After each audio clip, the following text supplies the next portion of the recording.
கலையாத கல்வி, குறையாத வயது, கபடு வாராத நட்பு, கன்றாத வளமை, குன்றாத இளமை, கழுவிடி இல்லாத உடல், சலியாத மனம், அன்பகலாத மனைவி, தவறாத சந்தானம், தாழாத கீர்த்தி, மாறாத வார்த்தை, தடைகள் வாராத கொடை, தொலையாத நிதியம், கோணாத கோல், ஒரு துன்பம் இல்லாத நல்வாழ்வு.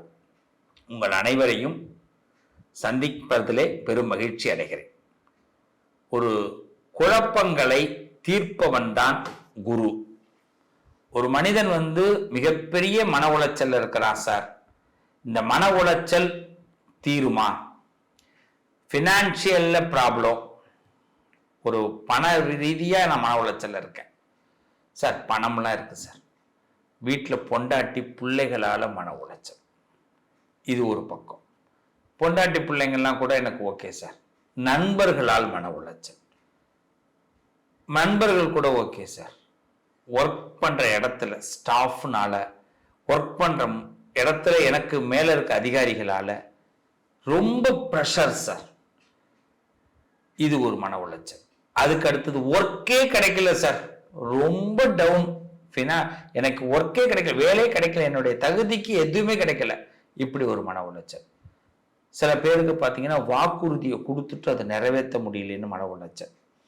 மன உளைச்சல், மன உளைச்சல், மன உளைச்சல், இது எல்லாம் பெரிய குழப்பத்துக்கு போய் இந்த உலகத்துல வாழலாமா வேண்டாமா, இந்த அளவுக்கு மனசை போய் காயப்படுத்திடுங்க. இந்த குழப்பங்கள் தீரணும்னா ஒரு சரியான குருவை நாம தேர்ந்தெடுக்கணும். முதல்ல அதான் வேலையே. நம்ம சொந்தக்காரவங்கள்ட்ட போய் கேட்கிறோம், பெத்த அம்மா அப்பாட்ட போய் கேட்கிறோம், அவங்க என்ன பண்ணுவாங்க?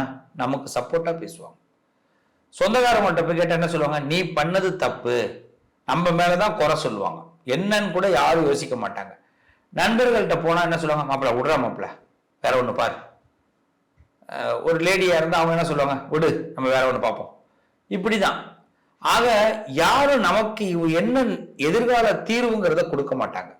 அப்ப நம்மளை பத்தி தெரியாத ஒரு ஆளுகிட்ட நம்மளை நாம ஒப்படைக்கணும். எனக்கு இந்த பிரச்சனை, இதுக்கு தீர்வு வேணும் அப்படின்னு கேட்கும் பொழுதுதான் நமக்கு கண்டிப்பா தீர்வு கிடைக்கும். அதை தான் கடவுள்கிட்ட கேட்க சொல்றோம். கடவுள் தான் குரு. அதே மாதிரி இந்த மனித உலகத்துல, இந்த உலகத்தில் நாம் ஒரு குருவை தேர்ந்தெடுத்துக்கணும். நல்லது கெட்டது, இதுக்குதான் ஜோதிடமே சொல்றான். ஜாதகத்தை எடுத்து அப்படி பார்க்கிறோம். ஜாதகம் எப்ப எடுக்கணும்?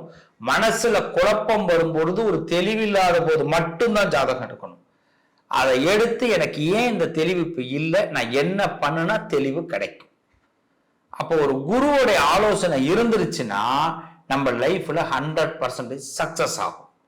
அப்படிப்பட்ட குரு பெயர்ச்சி அடைஞ்சிருக்கார். இந்த பெயர்ச்சியினால் நமக்கு என்னென்ன லாபம் ஒவ்வொரு ராசிக்கும் பார்க்க போறோம். ஆனா கண்டிப்பா எல்லாருமே ஒரு குருவை தேர்ந்தெடுங்க, ஒரு கடவுளை தேர்ந்தெடுங்க, மனித உலகத்தில் ஒரு குருவை தேர்ந்தெடுங்க. உங்க வாழ்க்கையில் உள்ள பிரச்சனைகளை சொல்லுங்க, உங்களுக்கு கண்டிப்பா குரு வழிகாட்டுவார். நல்லதே நடக்கும். தொடருவோம் நம் பயணத்தை. கடகராசி கச்சிதமா தனக்குன்னு ஒரு பாணியை உருவாக்கி வைத்துக் கொள்ளக்கூடியவர்கள். உங்க கோபம் உங்களுக்கு எதிரி, உங்களுடைய விரோதம் உங்களுக்கு எதிரி. ஒரு விஷயத்தை நீங்களா செஞ்சா அது உங்களுக்கு பிடிக்கும், இன்னொருத்தவங்க சொல்லி செஞ்சா உங்களுக்கு அது பிடிக்காது.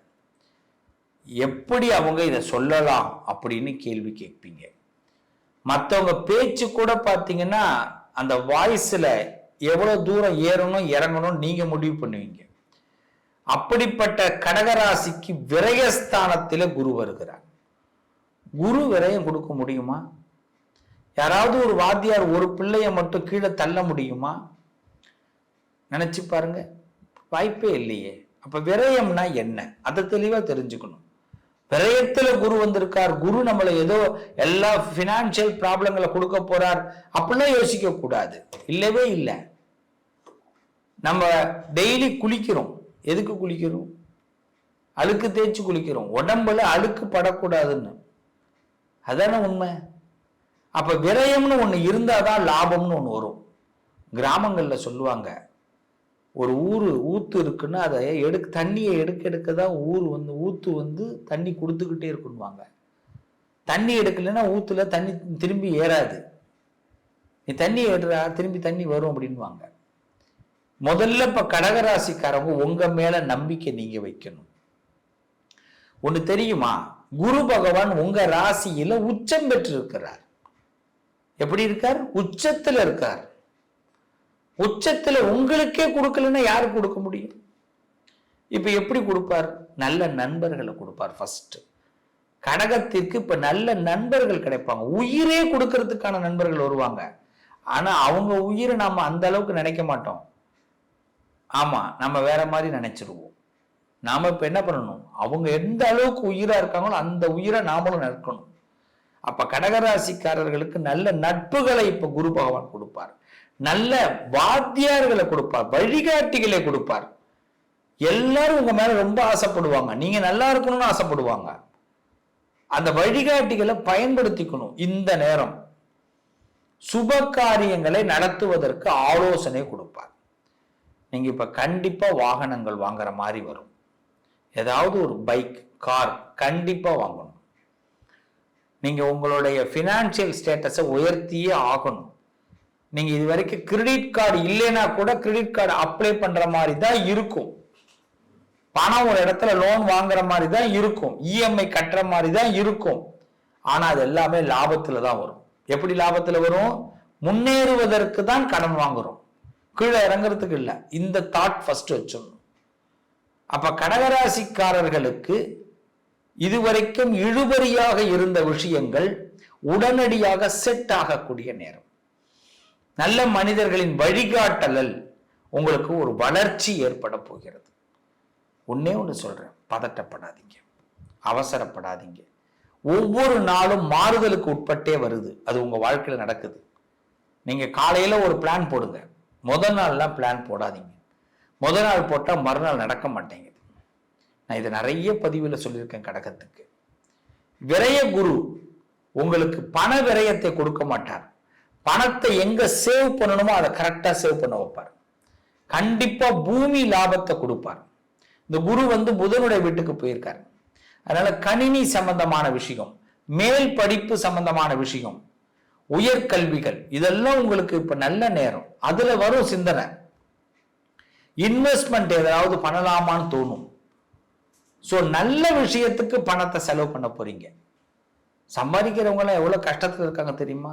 தேவையில்லாம விட்டுறாங்க. ரேஸ், லாட்ரி, இதுல உங்க மனசு போகாது.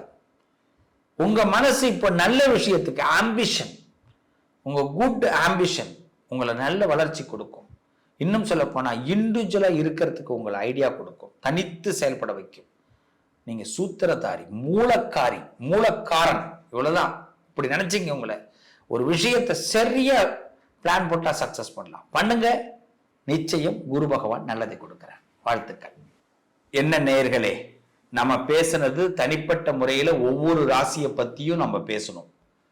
பொதுவா நாம எல்லாருமே ஒரு குரு கிட்ட சரண்டர் ஆயிட்டோம்னா நிச்சயமாக நம் பிரச்சனைகளுக்கு ஒரு தீர்வு கிடைக்கும். மனக்குழப்பங்களுக்கு தீர்வு கிடைச்சிரும். இப்ப நம்பிக்கை வந்திருக்குல்ல, கண்டிப்பா தீர்வு கிடைச்சிரும்ல. நான் சொன்ன மாதிரி ஃபாலோ பண்ணுங்க. உங்களுடைய வாழ்க்கையில மன கஷ்டங்கள் முழுமையாக விலகும். நாம எல்லாரும் செய்யக்கூடிய ஒரே பரிகாரம், சிவாலயத்தில் குரு தட்சிணாமூர்த்தின்னு தெற்கு நோக்கி இருப்பார். அந்த சுவாமி கிட்ட போய் ஒவ்வொரு வியாழக்கிழமையும் ஒரு 15-20 நிமிஷம் குருவுக்கு நேருக்கு நேர் பார்த்து உட்காருங்க. உட்காரும் போது ஒரு சின்னதா நீங்க கர்ச்சீஃப் வச்சிருப்பீங்க, அந்த கர்ச்சீஃபை போட்டுட்டு அது மேல உட்காருங்க. சாதாரணமா அவரை கண் கொண்டு நேர பாருங்க. இன்னைக்கு நீங்க என்ன கேட்குறீங்களோ அந்த வியாழக்கிழமை, முக்கியமா முடிஞ்சா காலையில 6 to 7, மத்தியானத்தில் கோயில் திறக்க மாட்டாங்க, கொஞ்சம் கஷ்டம்.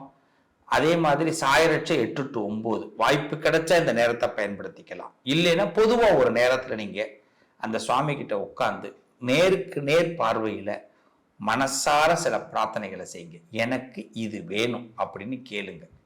நிச்சயம் குரு பார்வை உங்கள் பக்கம் விழும். செஞ்சு பாருங்க, சிறப்பா இருப்பீங்க, நல்லது நடக்கும். மீண்டும் அடுத்த பதிவில் உங்களை நான் சந்திக்கிறேன்.